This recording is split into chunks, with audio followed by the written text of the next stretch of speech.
Hey everybody, welcome to Live App Review. My name is Matt and I am with Near Protocol. I'm going to show you how to build some apps today. So we are in a project that I started just basically a whole kitchen sink kind of app example where we're going to look at various different ways to sort of work with Near accounts and access keys, but we are going to work with a contract. So I'm going to go ahead and bring up the smart contract right now. Again, this tutorial is not about the contract, but you obviously need to understand the contract in order to have it work. So in the high-level overview of this basic contract is that we're going to post a message for sale, and a message is just going to be a string. And then we're going to sell that message to the owner account ID, which is specified here in this struct. And then we are going to basically credit that owner account ID with the near that is in the sale. Now, the reason why we're doing this is a much more exciting pattern of onboarding users that we're going to show in the app side of things. And that is the ability to onboard a user who has no near, add an access key to the application's, what I would refer to as the contract account for the app, and basically have their implicit account or some account that they've created with Near Wallet that has no near be the beneficiary, so be the owner of this message for sale. So again, we're going to invite a user to our app. We're going to give them an access key that allows them to call methods on this contract. And we, the app, will pay for the gas and the storage. And then when a sale of one of these messages occurs, we're going to credit the implicit account of the user. And at that point in time, we should probably upgrade the user to basically having their own access key and remove the access key from our app. When I say implicit account as well, I'll explain this later. It's basically just an account that is tied with a public key. You can't have a named account on Near without first having some Near, because the names require storage. Excuse me. So let's get started. Just really quick, the contract, very basic. So the contract is called messages. We're going to have an owner of the contract, and we're going to have an unordered map, which maps public keys to messages for sale. Now, this is very important point. We're going to be tracking everything based on the public key that the user uses, and not the account ID that the user uses, because we're going to eventually credit the account ID, but for now, we're having them create all of their content and their NFTs or messages or whatever. You can think of them like NFTs, kind of. We're going to have them create these messages for sale using their public key, which is the app key attached to the contract account. So we initialize a new contract and just kind of set up our contract storage. If you've seen live contract review with Eugene, you should be familiar with these concepts. So now the important points of the contract are basically creating a message. So you're going to pass in message, amount, and the owner that you would like to be the beneficiary of a sale. So basically the receiver of the near from the sale of one of these messages. And there's a purchase function, which is payable. And basically you're just going to purchase based on the public key of the unordered map that you know there's some message there. Now, again, this contract is not perfect, and the purpose of this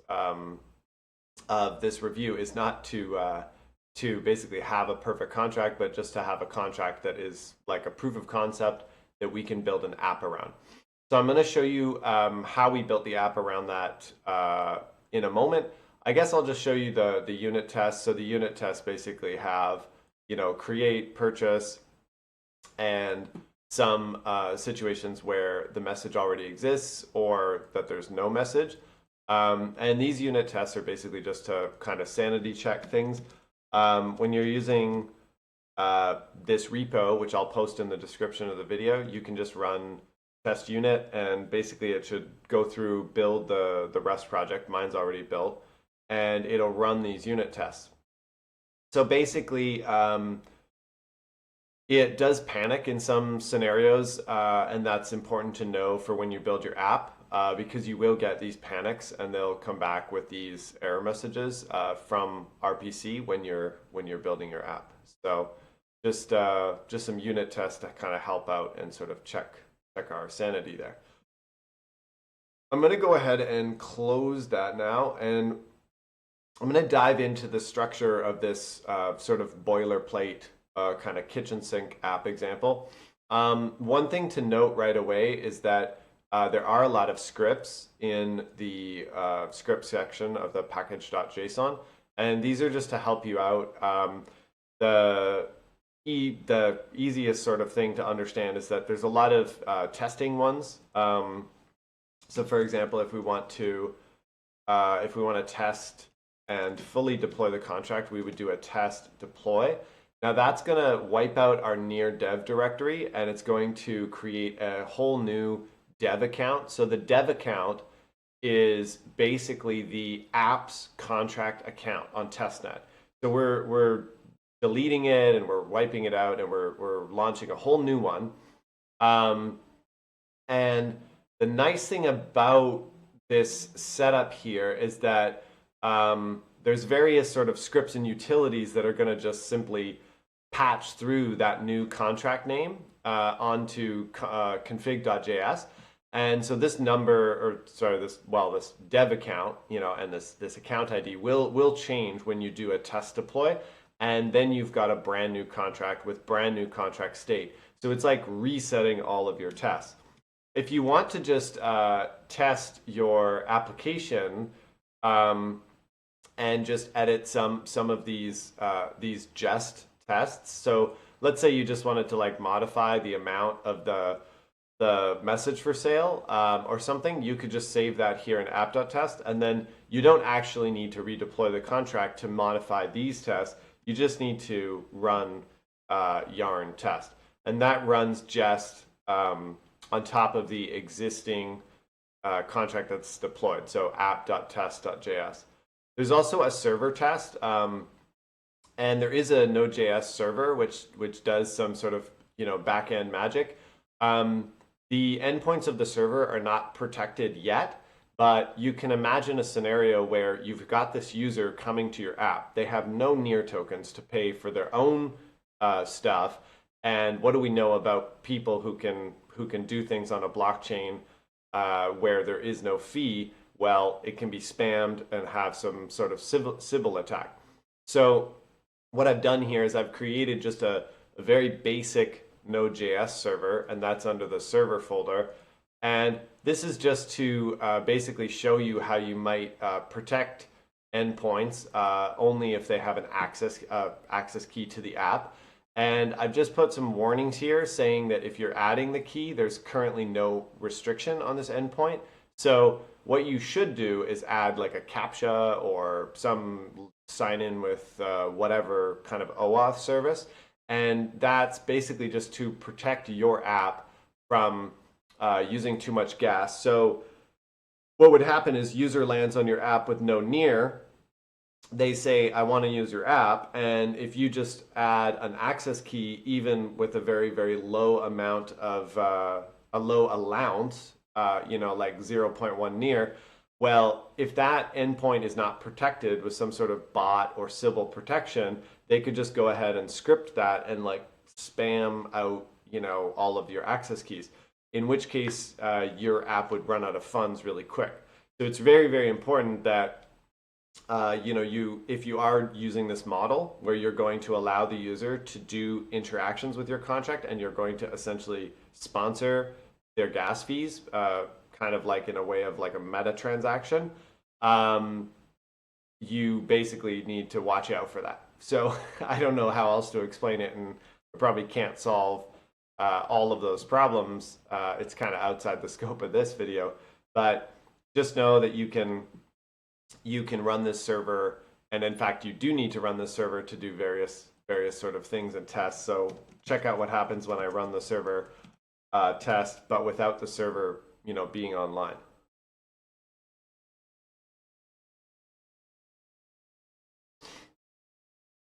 So it kind of crashes out because we don't have the server running. So I'm going to run the server. The server has its own scripts. Really just need to do yarn and yarn start to get going there. So it's listening now, and don't know why I had that open.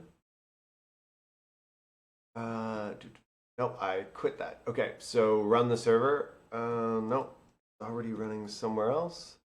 Okay, it is running there. I'll just get rid of that terminal. So now we're gonna just run test server. And we now know that the server is actually running. So we're gonna run against that. And I print out the contract ID every time you run the server or run the test, because I just find it helpful to know what's running. So, oh yeah, I've got some kind of dangly debug kind of stuff here happening with the responses and stuff. But basically you can see that all the tests passed. So what we're doing is we're checking that a wallet can sign in. So when a wallet signs in a NEAR, it gets an access key to the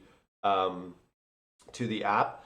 Then I'm also checking the pattern that I told you about, adding the key to the contract account. And then I check using that contract key. So you'll see that there's a little bit of key store, set key, kind of low level stuff happening. And the reason for this, which will become even more evident in the app, is that the user that's talking to the contract is actually setting the specific app key that they're using to sign transactions. And remember, they don't have any NEAR, they just have a key that the app decided to add to the contract as an access key. So the access key was not added to the user's account, because the user can't add a key to any account if they don't have any NEAR transactions, because that in and of its, any NEAR, because that in and of itself is a NEAR transaction, adding a key to an account. So what we've done is we've had the server basically pay to add the user's key to their account, and then we're going to do something up, and again, adding a key up to a certain allowance and limit, and of course the server should have some sort of Sybil or bot protection, and then we're going to use that key as the user to do something meaningful, quote unquote, and we're going to save this object, this quote unquote NFT message, and then we're going to sell it to someone. So that's kind of exciting. Let's jump right in, because we should get to that part. Okay, so we're shutting down the server stuff, and we've tested. We're going to leave the server running, but we're just going to close all the code for that. We've tested the app, we've tested the server, and now comes the exciting point where we get to actually just run yarn start in this app boilerplate folder overall. So you'll see that the way it's structured is you've got tests, server, contracts, and a bunch of stuff going on. But really, the exciting point is in the source here, the app that you're going to build. So I'll walk through the app in just a moment, but we're going to start it up, and then we're going to take a look at what it looks like. So here we have this basic app. I think I'm signed in. I'm just going to open the developer tools just to make sure that if something does go wrong, I can check it out, and I'll just blow that up. I think I'm already signed in to some account. I don't know which. So I'm just going to sign out though. So when you first start it up, you're going to basically see this. So it says up at the top in big bold letters, it says implicit account. So it creates a seed phrase plus an access key to interact with the app. So normally you would set up your seed phrase account, like your quote unquote implicit account or some account, somewhere else. So with the NEAR wallet, you may have created an account, and you get to this point where you see this hexadecimal account ID, and it says it's called your funding account ID, and it asks you to fund that. that is an example of an implicit account. In Near, an implicit account is just like kind of an Ethereum account where you can just generate a key pair, and then through some sort of magic. It's not really magic. It's just taking the public key and using the hex version of that, which creates 64 characters. That basically is your account ID. So if you create a key pair that Near uses, which is a ED25519 key pair, and you take the public key and you use the hex of that, that becomes your account ID. And that's an implicit account ID. If you register for like a named account on Near, you have to pay with Near, but we can't do that right now because we're gonna basically pretend like we don't have any Near. So I'm gonna get a new account, and it says working on it. And what it has done is it's created a seed phrase for me. I'm just gonna go ahead and paste that in the console and hit enter just so that I can save it for later. And the implicit account ID, as I mentioned before, is essentially taking the key pair from the seed phrase, and it is using the hex of the public key. So if I go to the Explorer on testnet right now, and I look for that account, it's probably going to say not available. And let's try to find it. It usually says result not found. So basically the account's not there. There's nothing there. The app key is a different key. Now this is important. We would normally set up these two parts in a wallet. So we would use some wallet program to set those up, and then we would basically add an extra key pair to the app's smart contract. So that's what we're going to do, because we're going to store the secret key of this app key in the local storage of the app itself. Now, why would we not want to store the seed phrase in the local storage of the app itself, like I'm doing in this example? Why would we not want to do that? Because the app could be malicious, and basically if you have this seed phrase, you have full control over this account.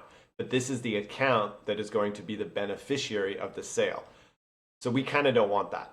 So normally you'd set up the implicit account ID and the seed phrase somewhere else in Near Wallet, and then you would come over to the app, you would generate an app key pair, and then you would take the app key and you would ask the app's server, which should have some protection over just adding, any key to their contract. You would ask the app server, please, can I add my key to your contract? And the server would give you a low allowance, like 0.01 Near or something, or whatever, and that would allow you to do some transactions. It would also probably be wise to give the keys or the users that are using this pattern like a storage limit. So in my contract, I'm storing like messages, like strings, but I'd probably want to limit the strings per key, or like the size of the string per key. And again, that's up to the implementation of the contract. So again, the server, the contract, you have to think malicious, you have to think automated, you have to think could be scripted. But in this case, we're not doing any of those protections. So here's the app key. Okay, so you can cycle your app key, and that would basically just add a new app key to the server. You can remove this account, and it removes all of the access keys for the contract for you and everyone else. Again, these are server endpoints. They're not perfect. So definitely, if you're starting with this boilerplate as an example, you have some work to do, but it has all of the basic components there. So now, after I created my account, I opened up this whole new kind of section of the app, and it allows me to sell a message. So I can see right away that the implicit account ID is the beneficiary of the message sale, will be this account, and the app key signing it will be this app key. Now you'll notice that this 10A9 is still the same even if I get a new app key. So it's basically like I'm adding a new key to the app's contract. it doesn't matter which app key I use, this is still going to be the beneficiary of the sale of the message. So I'm going to go ahead and I'm going to sell the message. I'm going to sell hello world, and I'm going to sell it for 1 near. So I'm going to create that message. It says working on it. So basically it's actually doing a transaction and signing a transaction on the near blockchain with my key. That was not a communication with the server. It was using this exact app key to basically sell this message. At this point in time, there is a message. I don't know why I got this silly warning, but whatever. It's not a lesson in React, I assure you. But basically, I get the message back that I created. So the amount is 1 near. The message is hello world, and the owner is, this person here. So what we're going to do is we're going to sign into the near wallet. Oh no, wallet.signin is not a function. I knew something would happen. Okay, I am going to have to check that out. So I'm just going to jump into my wallet component here. This is a little deeper than I wanted to go right off the bat. And wallet account sign in. Okay, so we need that method there. And in my near sort of state setup, I think I know I changed a bit of how this worked last night. So basically, I come through and get a wallet object, and then I have wallet account, and then I should be passing in the methods of the wallet to the wallet account here. Don't know why that didn't work, but oh, there it is. Okay, I don't know what happened there, but I guess it got some update from the hot module reloader. So when you're in dev mode, it reloads automatically. I'm using Parcel 2, so it's a little bit wonky from time to time.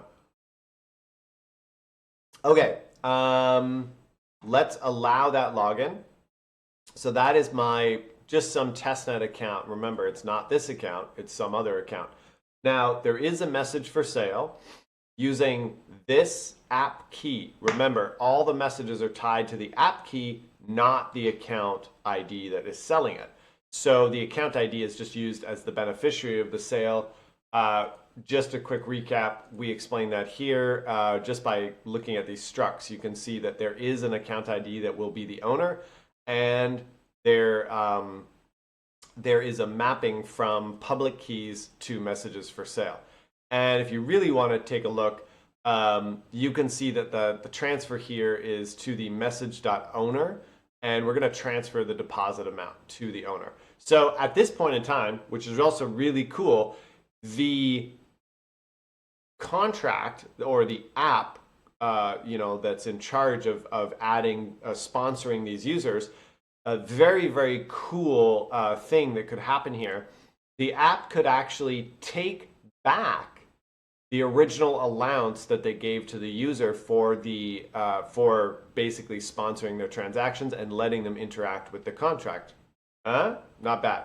So basically, the app could do all sorts of things. It could clean out old messages and reclaim the storage amount because it's paying for the storage. When the users who are putting messages for sale using the app keys that are basically sponsored, the gas burnt on transactions is basically drawing down from the allowance of that app key, but the allowance originally comes from the app.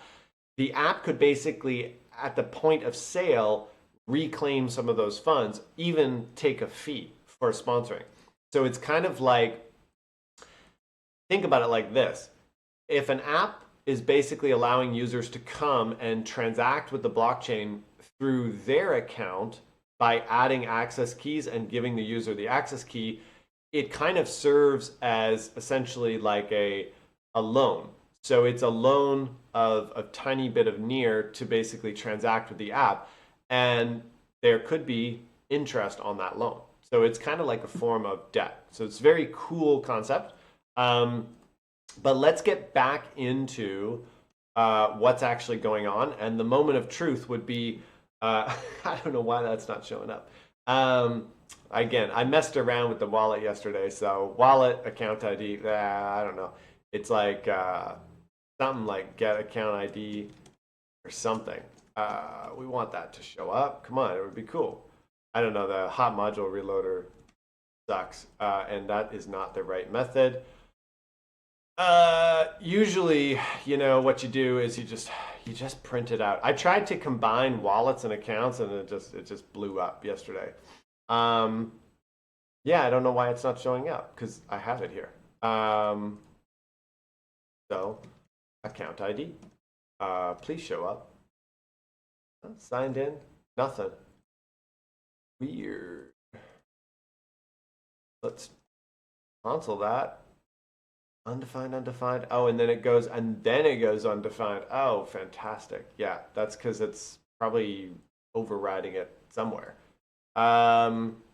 Yeah, this is a big mess. Sorry, I'm gonna clean that up. I knew it was gonna be a problem. Still not working. Oh, it hates me. Okay, well, don't worry about the wallet stuff. That's not the most exciting part of this. And I'm probably just going to split those two out anyway because that combining them was silly.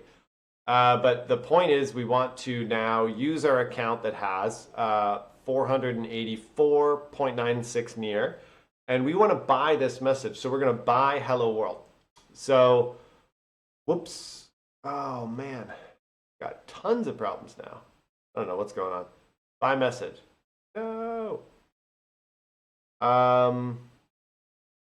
Yeah, it's a real mess now.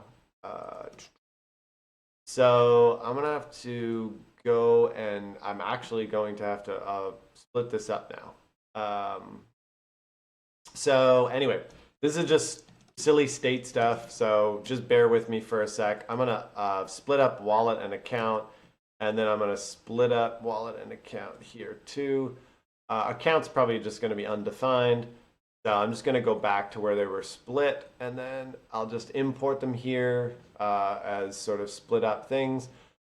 And then I'll figure out how to deal with them in here. I'll just say, you know, if wallet and wallet signed in. Wallet signed in should be true if we're signed in, which we are. And then I'll just do like account ID. I don't think that works. Something here, wallet.balance. Yeah, hopefully that works. And then handle by message actually uses wallet account. I have to bring in something from there. Again, this all comes through app.js. If you're following along with my mega trying to make it simple but actually messing up, it was just trying to combine these two. I have no idea why they didn't, kind of play nice. But basically, this should pull all of that out and waterfall it down to the components. So now, thankfully, we only have to deal with the wallet and the contract components. But we should be able to get something enough to buy the message. And here we'll just have to go to we just need the account reference. Okay, so but we can't buy the message if we don't have an account. So if an account is null, then we want to do that.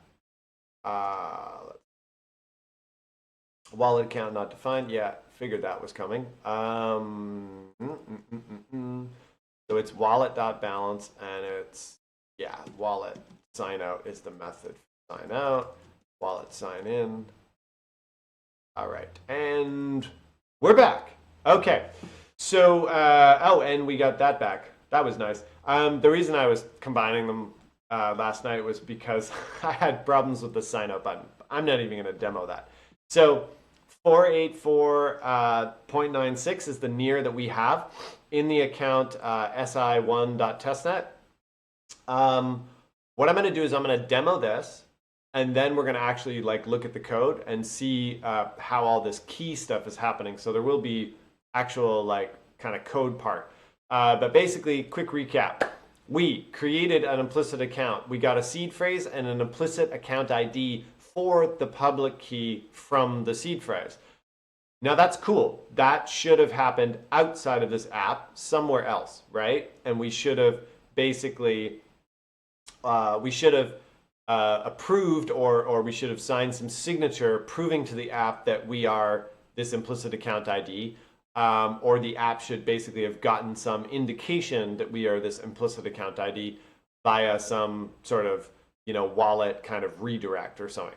Now that is probably coming to the Near wallet or some feature like that, some sort of sponsored account feature. The app added an app key to their contract, which basically allows the user to do stuff without having any Near because the app is paying for the Near. So it pays for fees in two ways. It pays for contract storage, so you need some limit on what that key can do. In our contract, we have a limit that basically, if there already is a message that exists, you can't create more messages, but there is no string limit, so there's no limit on the size of the message, which could be a problem because your contract could run out of storage. The other limitation that you need to watch out for is the adding of many keys. So I showed you how you can generate a new app key, and those app keys get added to the app's contract just, without any sort of limitations or anything for the user to have to kind of do or fill out, or they're not associated with anything on a back end like like a Twitter account or some OAuth from some third-party service. So there are considerations here that you have to make. But what's really cool is we just kind of came to this app and made a message, and it's for sale, and it's actually stored on the Near blockchain. So the message that we created was not talking to the server. It was talking to Near by way of this app key. So now that we've signed in with an actual wallet account that has Near, 484.96 Near, we can buy this message. So we're going to buy the message. It says working on it, but there's just a chance to kind of exit here. It says, do you want to buy the message hello world for 1 Near? So you say, okay. So it actually goes to the Near wallet through a redirect, and it allows me to buy that message. So I say, I want to buy the message.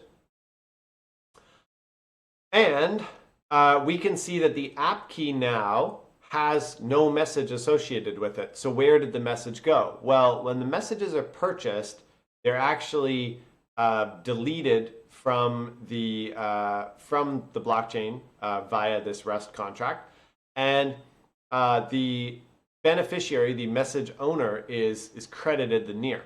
And remember, I explained all of this, like, we're going to use the app key to sign it and create the message, and we can only create one at a time. And then we're going to sell it and benefit the owner, which is the implicit account, which also has no Near. And then we're going to benefit that account. So we're going to credit that account. And at that point in time, the app could take a small fee because it originally sponsored you creating that NFT or that message using this app key. But the real exciting part is what happened to our account. Did we get some Near? If we reload that, oh, of course it's not going to work. Come on. We should have gotten that Near. Oh boy, I don't know what happened. We should have gotten credited the Near. Let's go look at actually SI1.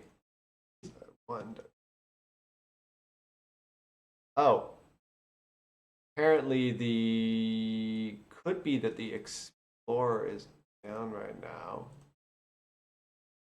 or it's just not updating. Let's go to the wallet and try to sign in with the seed phrase and see if we can't figure that out. We'll put in our seed phrase, finding account. Oh, it did find the account. So here's the 10A9, and we got 1 Near, and we received the Near from the contract. So that's great. So we see that we're logged in and we actually earned Near. So remember, this is the cool part about this. We had no Near. The application allowed us to show up with essentially a implicit account ID. That's all we needed to get started. And the application, the server, the backend, or some verification service allowed us to add an app key to get started to their contract, and allowed us to specify that the beneficiary of any sale or anything that generated a transfer of NEAR tokens should benefit this account. And then we basically sold our message, we got our NEAR, and I basically just copied the seed phrase and logged into the NEAR wallet. Remember, this account did not exist before me logging in here. I received the one NEAR before creating the full access key when I logged in with my seed phrase to the NEAR wallet. So that's pretty cool. So that's a big, important flow that should help app developers on NEAR understand all of this cool stuff about access keys. Now let's go to the code to actually understand how some of that stuff is working. Now, I've broken up this React app into various sort of components. It's really not a lesson in React or how I manage state, which is weird. Wink, wink. So don't at me about the sort of the app stuff here. I think it's kind of cool the way I manage state in React, but whatever. I don't want to get into a big sort of weird thing about it. Basically, I have a keys component.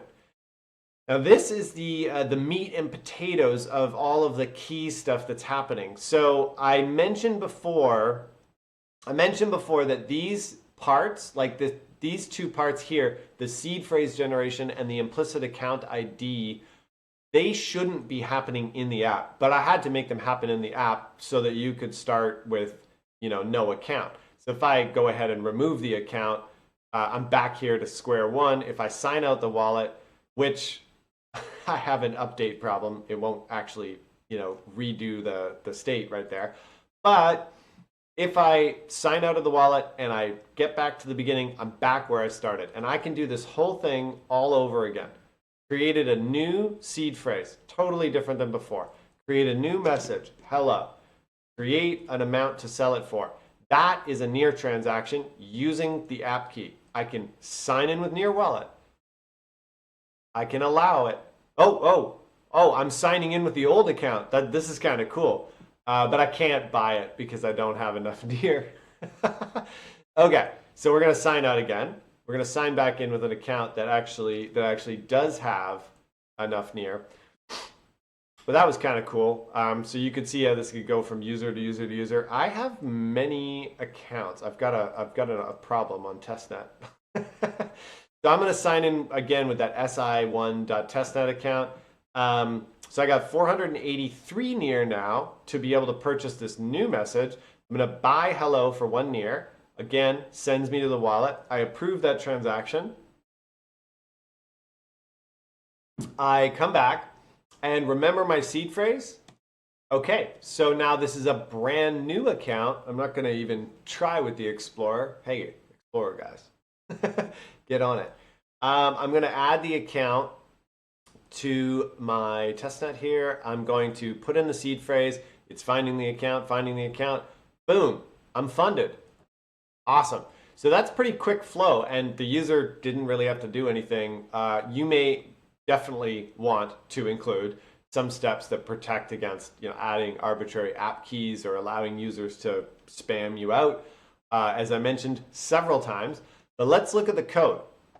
So remember, I should not actually have, I gotta hide this thing.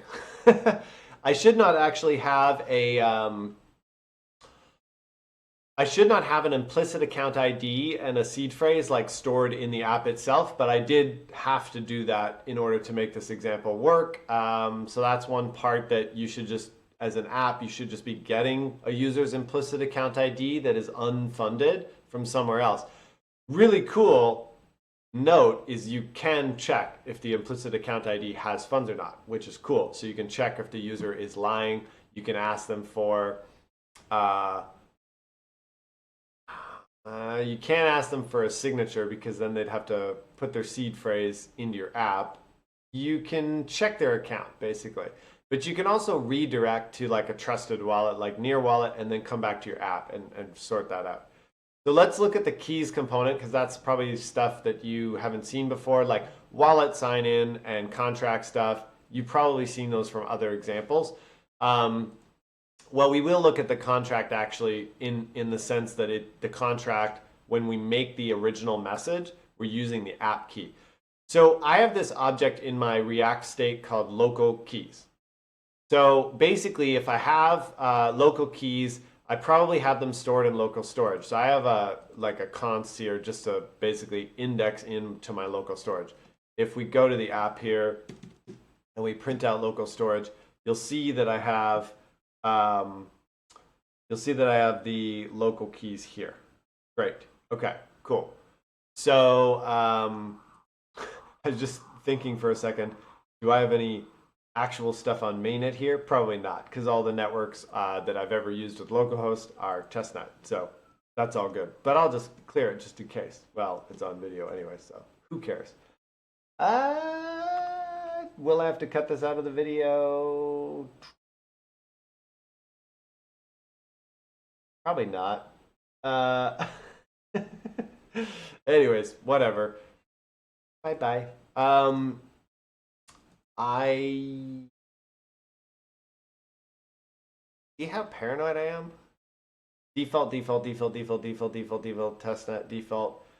If it was not default and it said mainnet, just a quick lesson here, you'd probably not want to show that in your console. So I think maybe a long, long time ago, I may have been doing some testing with the wallet while I connected my localhost to mainnet, but I don't think that I had these keys in my local storage.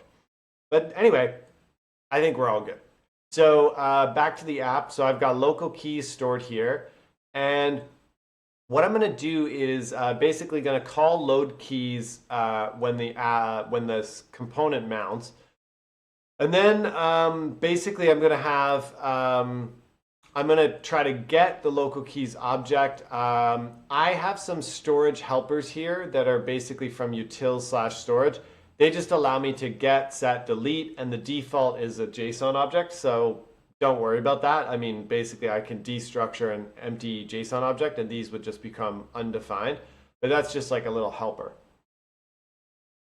So as I mentioned, they'll just be undefined. So if there's no seed phrase, just return from load keys. Otherwise, update the React state. So again, I mentioned I'm using a little bit of a weird update pattern to the global kind of React state, or the sort of like, I guess, the state store, quote unquote, Redux-ish kind of state. But don't worry about that. Just know that there's now this local keys key on the main application state object, and it is populated with I hate these pop-ups, populated with this data. So then I've got get new account. So this allows you to get a brand new account, and it updates your local keys with the keys. So you need the seed phrase, the account ID, which is the implicit account ID, these two pieces here. You need the access key public and the access key secret. Now you do need that in your local keys state object. In order to, you do need the access secret in order to sign stuff. You need the seed phrase because you need to know who you are.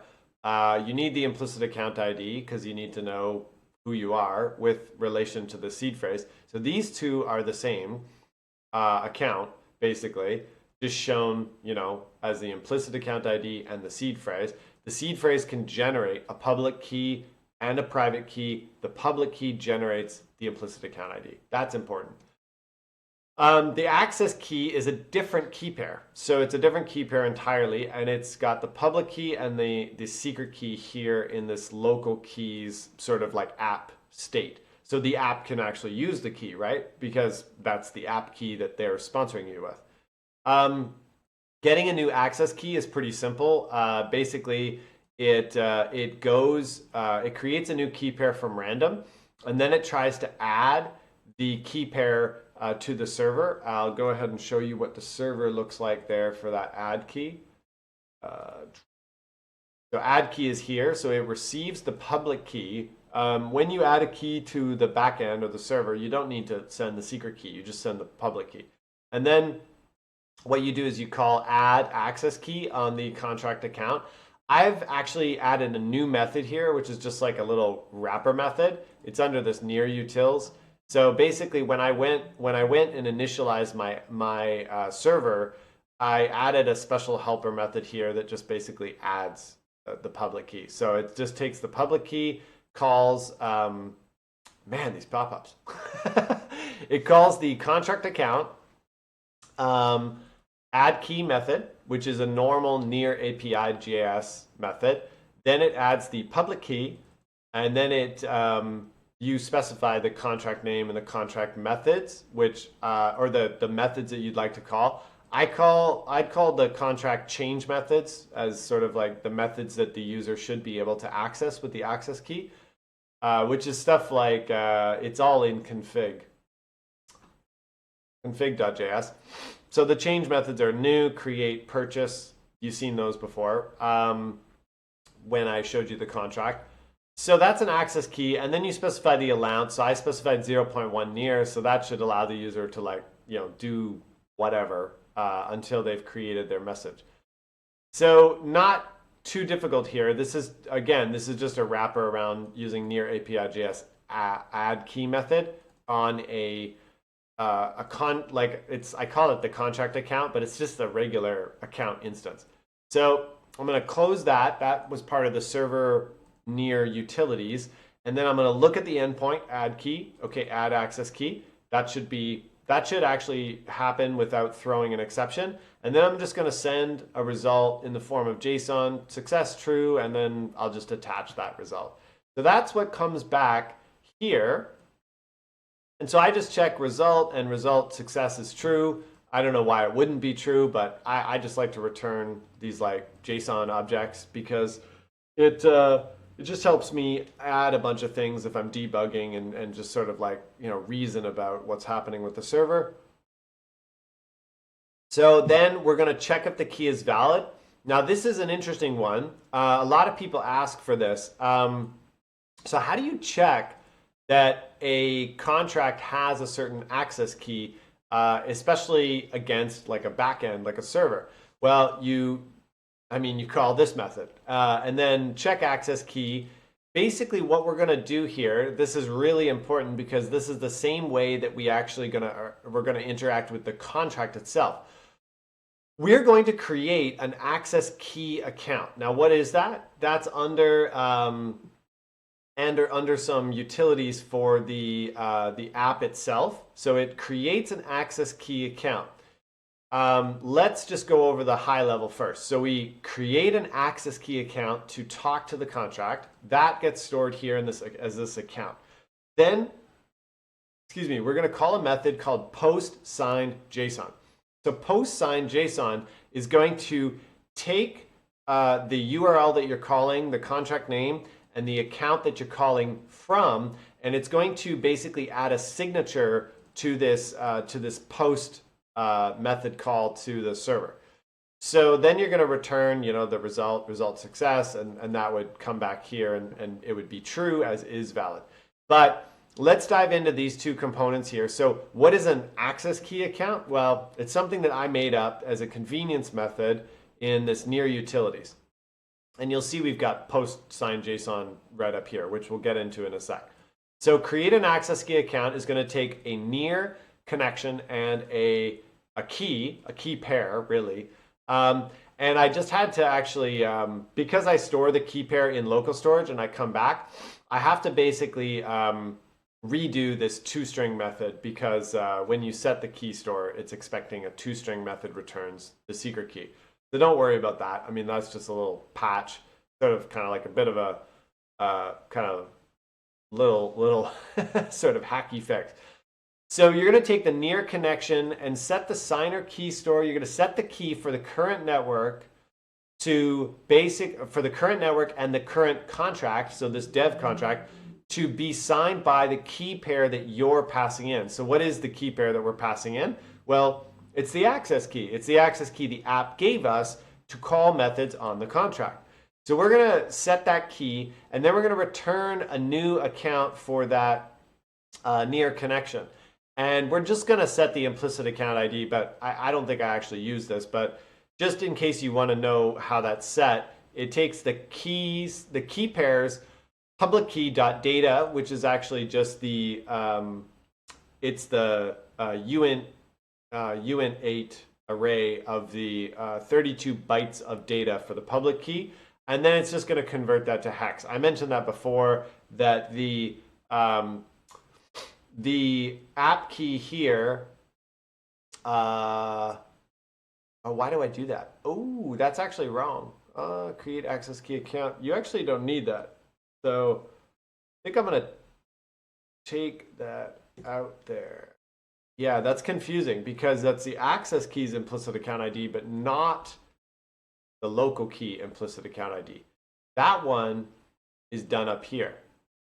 So I think earlier I had so we have two different key pairs. So earlier I did have this implicit account ID in my utility. I was using that, and then I was wondering, hey, why are these owners not getting their funds? Because I was using the access key's implicit account ID. Oh man, gotta change my parcel there. That hot module reloader does not know what I'm doing. So anyway, that's basically an access key account. We take a near connection and a key pair. We override the signer for the near connection, and we basically set the key to be the key pair of the access key. We create the account. We return the account. Now we go to the next step, which is down here. It's post sign JSON. So we're going to check that the access key that we're creating an account for is actually added to the account by calling the server. So the server is going to tell us, oh boy, server is going to tell us, does it have the access key? So has access key. So let's look at post sign JSON for a sec. So we have an account, a contract name, a URL, and some data. And then we're going to fetch the URL that we're calling, which is has access key, method post, create some new headers for JSON. We're going to stringify the data if the user passed in any data. We're going to specify the account ID that we're inquiring about, the contract name, and we're going to get the signature. Now, what's the signature? Well, what we're going to do is we're going to sign the current block number because we should sign something that's like, anchors us with the blockchain.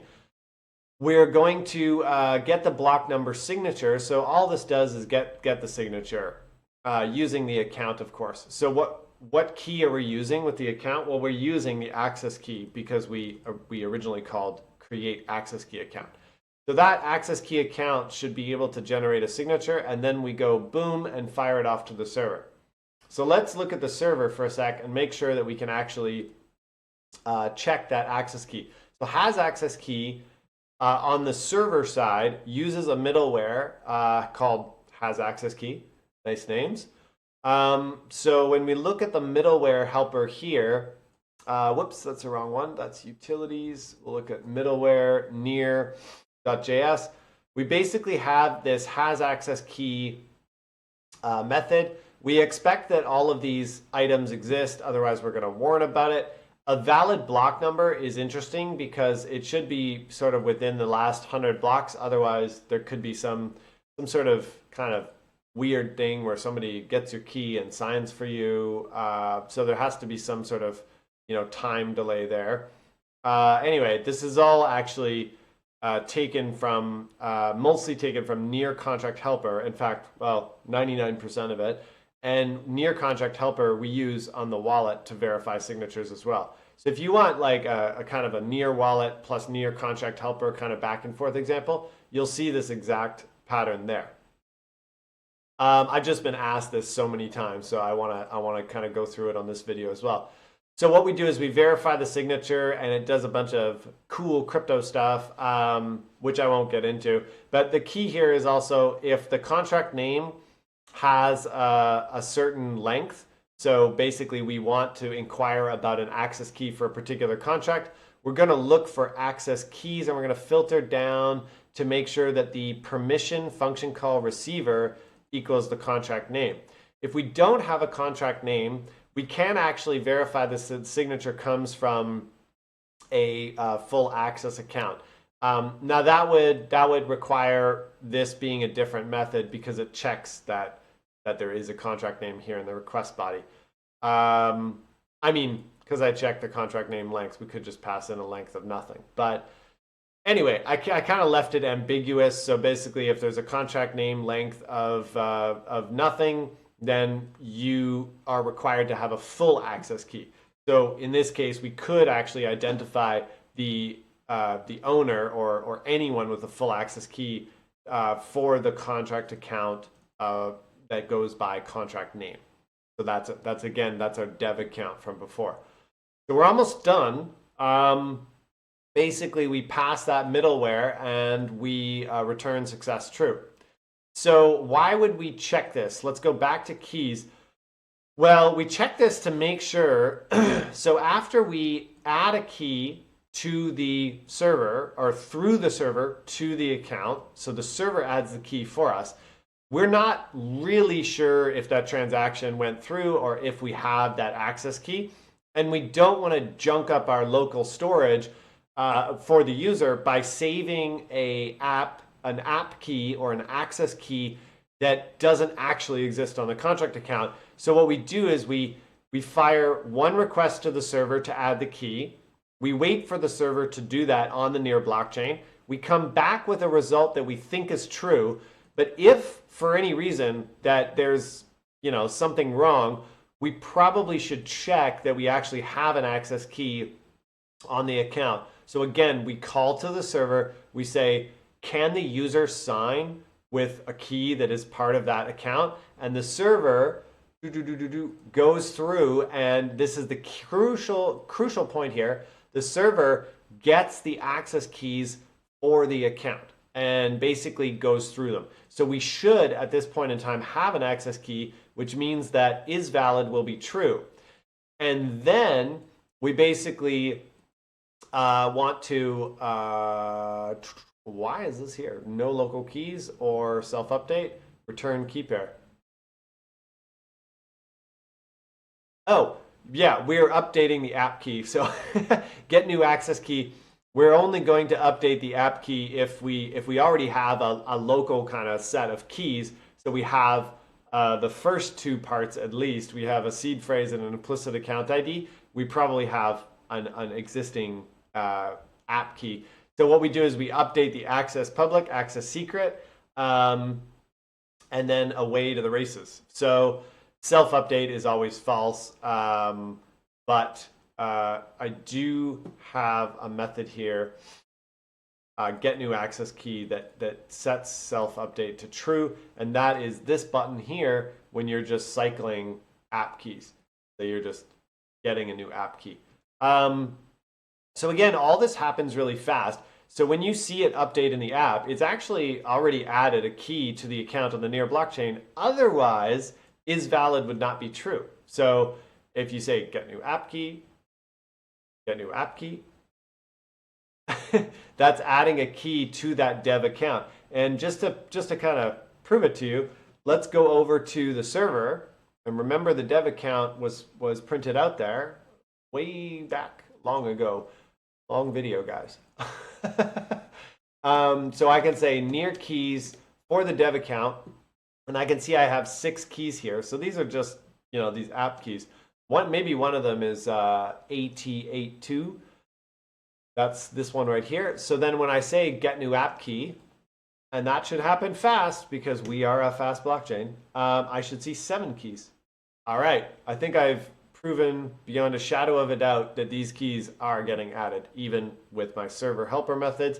And then what I do is I just update the React state, and then I save it in the local storage so that I can do one of these moves, refresh the page, come back, and there's my key and all of its goodness.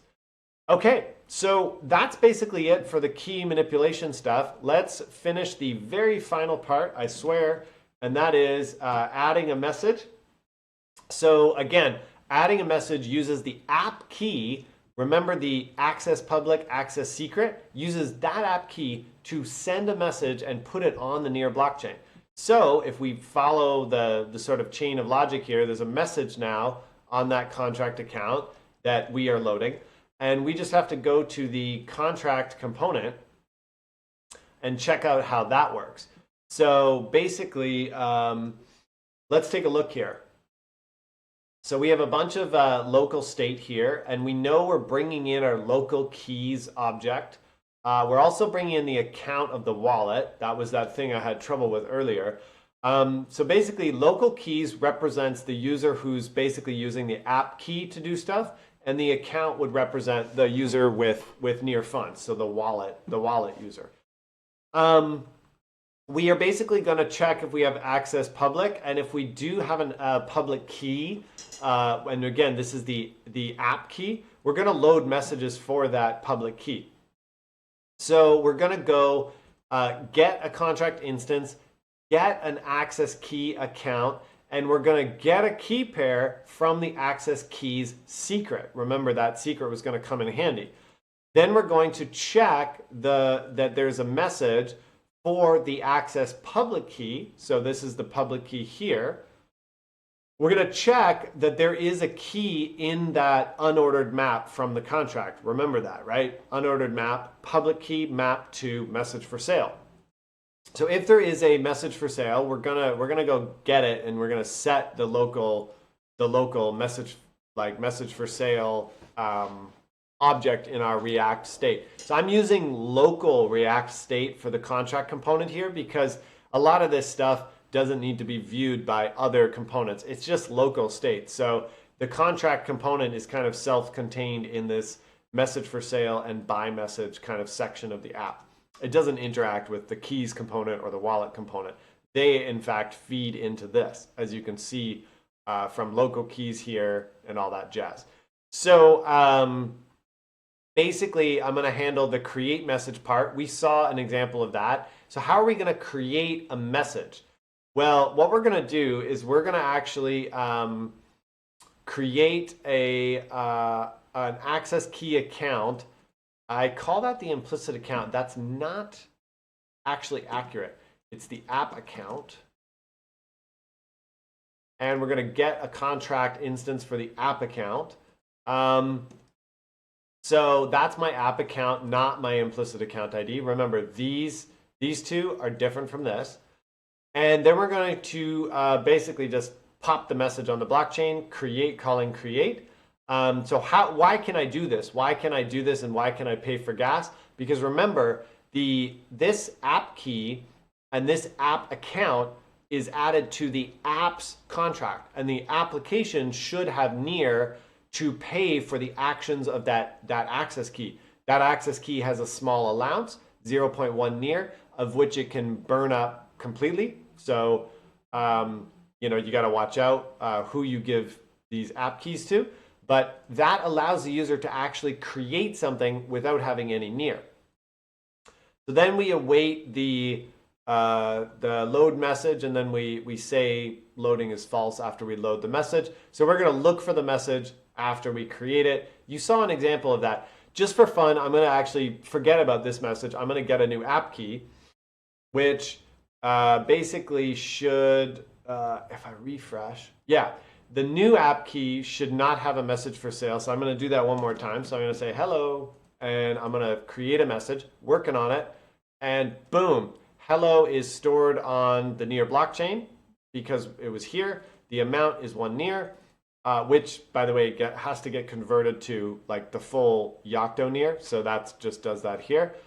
And then the owner this is key, the local keys account ID. Which one is that? Is it the account ID of the access key? No, it's actually the implicit account ID that I got all the way back here from get new account. Remember, 2 keys, right? So we have the seed phrase and the public key. Then we go and we get the implicit account ID from the seed phrase public key, and we store that as account ID.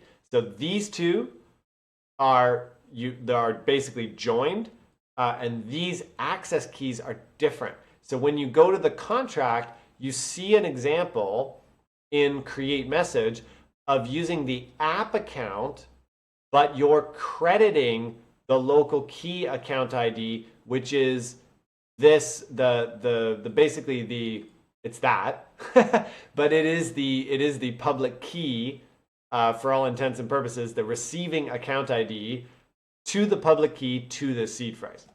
Okay. So now we load the message, and you'll see that the message is loaded here. So hello is waiting to be sold. And now we handle the buying of the message. So all this is a contract, you know, it's a contract call. First, we actually want to get the message and make sure that we actually are buying a message that's still there, like in the instance that we go to buy the message. So we just want to check. So when we hit buy message, purchase message hello, well, that's first checking this, and then it's asking us confirm from the contract get message, and then finally we get to the purchased message. So when we purchase a method or message, we actually get back the message for sale object. So we can just check, you know, is the purchase message the one that I wanted? So it's like almost like you're taking the message off the blockchain, because you do remove it from the contract storage, and you're handing it to this person, which is kind of cool. Like if this was, I guess, some sort of you know, secret or whatever, some secret data, which it wouldn't be secret, but whatever. I don't know. You're basically putting data on the blockchain. You're paying for that using the app key. So the app's sponsoring you to put message on the contract, and then as the purchaser, you're actually taking it off the contract, and the contract gets refunded to storage.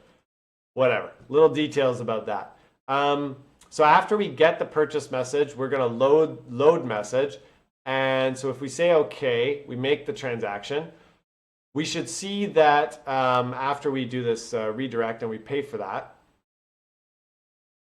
Oh, I'm blocking all of the metrics. Wink, wink.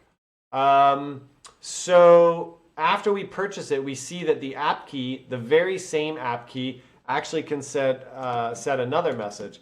So let's actually do that for fun. So generate a message. So now this app key cannot generate a message because it's one app key to one message. And then we buy the message again. Oh, we're buying goodbye this time from the same key, which is important. And then finally, we take the seed phrase, we go to wallet.testnet/recover seed phrase, and we should have how many near? 3 near. Okay, I guess I did an extra one. So I must have done one a long time ago. Oh yeah, 29 minutes ago, 46 seconds, 14 seconds. All right, so that's the demo. I hope you learned a lot about access keys, and specifically adding access keys to the application's contract. That's a real important point. And the reason why you want to be able to do that is because you don't want your users to have to know anything about NEAR, or maybe you don't want your users to have to set up a wallet at all in the beginning. So for example, I actually was expecting that I was going to credit these two pieces of information. But what happens if you're an app and you just want the user to be able to have this app key and sell stuff, and then you store the NEAR for the user inside your contract, and all you ask your user for is a signature for this public key after they've made some meaningful sales, after they've earned some NEAR tokens or some other tokens. If you do that and you just ask for the signature, like in the pattern that I showed you, does the user have an access key? You can verify the signature and recover the public key. And then when the user has a meaningful amount of NEAR, you can actually get them off of your contract and into a real NEAR account, and you can transfer them their NEAR, right? So the whole point is that you can onboard users, add key pairs to your contract account, have the user have the the access key. In fact, the user could be the only one with the seed phrase in their local storage, as long as your app didn't have any like kind of malicious JavaScript or anything, then you'd be okay. It's in the full custody of your user, and that's up to you. Again, it's all these architecture decisions. And then basically users can just use your app as if they are a key pair, like in the sort of Ethereum context, where anyone can just open an Ethereum wallet and they can say, oh, I want to create an account, and then you get this key pair, and then it says, send funds to this key pair. But in NEAR, you can take that key pair, add it to an application's smart contract, and say that the user of that key pair should be allowed to spend up to a certain amount of NEAR. This allows them to actually make meaningful transactions, to basically call methods of the contract and create value prior to even having a NEAR wallet in the first place. And then you can progressively offload them to a full-blown NEAR wallet and sort of progressive, you can add that progressive decentralization and non-custodialization and make it safe for the user. So this is a cool pattern. If you care, I'll tell you where it came from a bit. It came from a partner that wanted to build on NEAR, and they didn't want the user to have to set up a NEAR wallet. They just wanted to make sure that each person that matched some record in their database where they identified that person was signing with a particular key pair.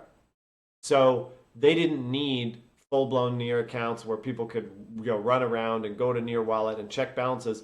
They just needed these signatures to happen. So they were basically offloading the trustlessness of their sort of kind of like their back office sort of smart contract to the NEAR public blockchain, because it's fast and because it's cheap.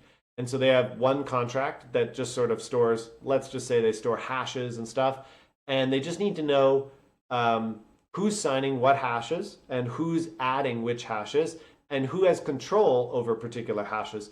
So they can do that all in the smart contract. I'll just bring up the contract again, by way of a unordered map from a public key to some data structure. So this is a great pattern for Web 2 kind of apps that just don't want to deal with certain information. They don't want to be responsible for who signs what message with which key. All they are responsible for is some backend that maps those public keys to a sort of an identity in the real world or an identity from some other online service. So maybe they have a database that maps public key to Twitter login, and that database can be this Node.js server, which I showed you before, can verify signatures. So you can verify that the owner of the public key actually matches some Twitter profile in your database. And then basically you can do stuff on a smart contract, which is essentially immutable based on that public key that's signing it. So you can upload like hashes of documents that you've signed and make sure that multiple parties signed them. You can do all of this good stuff without the owner of the public key ever actually having to acquire cryptocurrency or NEAR in the first place, which is amazing. Then at some point in the future, you're fully within your capabilities as an app developer on NEAR to basically add some sort of method that just says, upgrade, if I could spell it right, upgrade account. And what you're going to do is you're probably going to take in, actually you don't need to take in the public key because it's probably the signing account public key. And you're going to probably assert, some stuff, maybe that they exist. You could do it is some. They have a message in the messages for sale. And I would just say, no message for pub key. And then you can do some stuff. So, upgrade. So maybe your account, when the messages were purchased, moved them to maybe your account moved them to a different struct, and it moved the public keys to some list or something, or some unordered map that just maps to, like, true, like, or actually an amount, because they're going to come back and they're going to claim that amount. So you can actually get rid of the message or some message hash from messages for sale, and then you can move those. Well, in this case, you don't care about the owner. You can just tell them to give you the owner account ID later. But you can move those pub keys to a, well, that doesn't make any sense. I'd put it here. I would say, sales. And I would just make an unordered map to, we have a wrapper type. It's just a wrapper around a U128. So that's the amount. That's it. So you move the public keys to sales, and you get rid of them from the unordered map of the message for sale. And then they can come later and they can say, claim sale funds. And then at this point in time, they're probably going to want to pass in an owner, and they're probably going to want to pass in, they're probably going to want this to happen, which is kind of cool. And they'll transfer the, so you'll go get the, I shouldn't be doing this. You'll go get the sale. And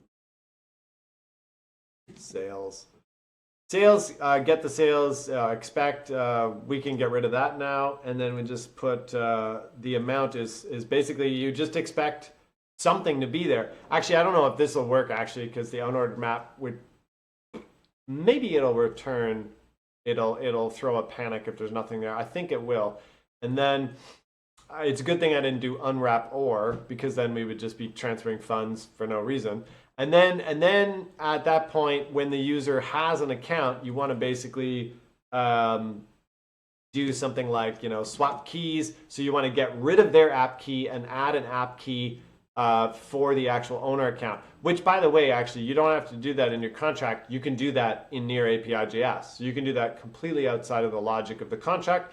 So now that the person claiming the sales funds, so if you think about it, I didn't automatically do it here. I better go back here so I don't mess up my contract.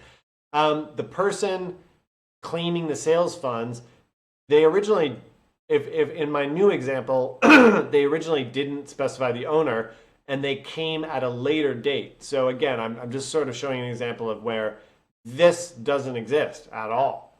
They just get an app key, make something, and they sell it.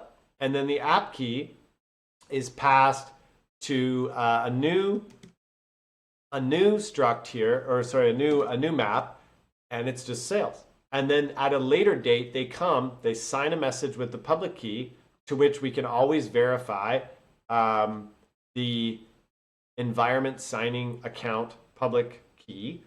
We can always verify that they are who they say they are.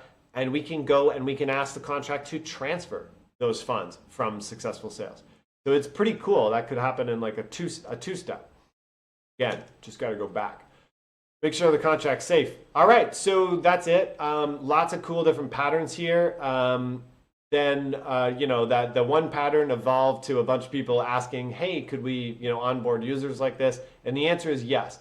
Is it kind of some complicated logic for the app developer? A little, but not that much. So it's fun, and you can add app keys to your contract account.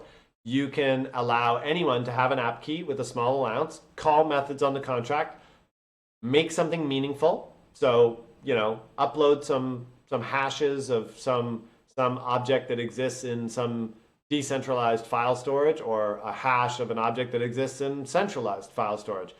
And you can basically have that public key owning that hash. If it's like an NFT, you can sell the ownership over the hash in your sort of NFT ledger, which would be a much more complicated contract. And then you can have the funds held in escrow in the contract by the public key until you're ready, until the user is ready to actually come in with the public key, sign a transaction, and claim those funds and transfer them to an actual owner. That's killer. I'll see you later. It's been way too long.